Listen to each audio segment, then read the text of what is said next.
श्री क्षेत्र मोरगाव या ठिकाणी मी गणपतीच्या दर्शनाला आलेलो आहे।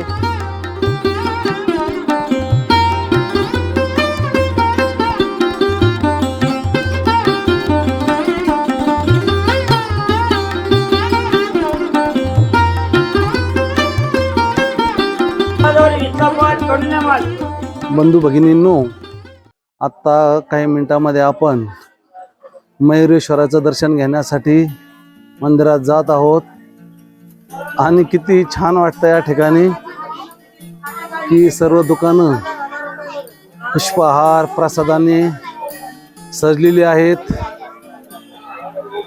गणपतीचं अष्टविनायकामधलं हे एक नंबरचं मंदिर आहे। पुणे जिल्ह्यातील बारामती तालुक्यामध्ये हे स्थान येतं। काही माहिती घेऊ आणि दर्शन सुद्धा आपणाला घ्यायचं आहे। चला,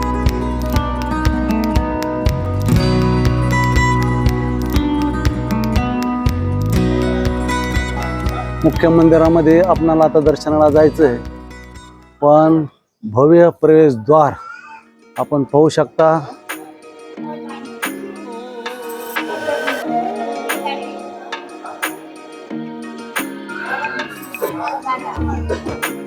आणि या बाजूस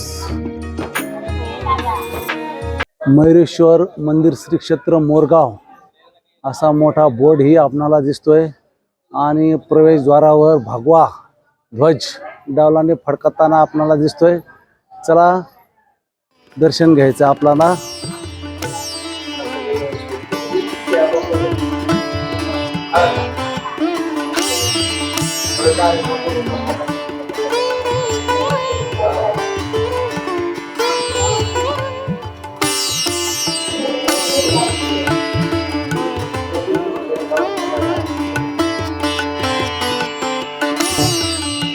श्री क्षेत्र मोरगाव या ठिकाणी मी गणपतीच्या दर्शनाला आलेलो आहे। या बाजूस आपण मयुरेश्वराचं मंदिर पाहू शकता।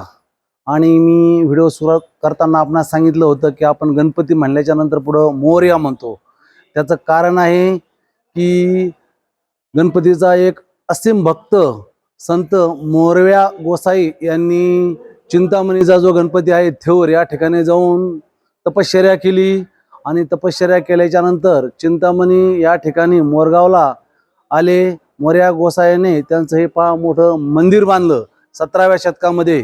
आणि एक भक्तांची आठवण म्हणून सर्वजण ज्या वेळेस बाप्पाचा जय जयकार करतात त्यावेळेस गणपती म्हणल्याच्या नंतर पुढं मोरया म्हणतात।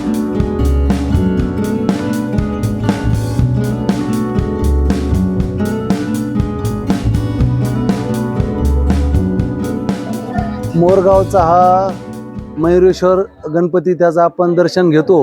मोरगाव म्हणजे मोरांचं गाव। तर पूर्वी असं म्हटलं जायचं एकेकाळी या भागामध्ये खूप मोर होते, त्याचप्रमाणे या गावाचा जो आकार होता तो मोरासारखा होता, म्हणूनही या गावाला मोरगाव आणि या मंदिरातला जो गणेश भगवान आहे त्याला मयुरेश्वर म्हणतात।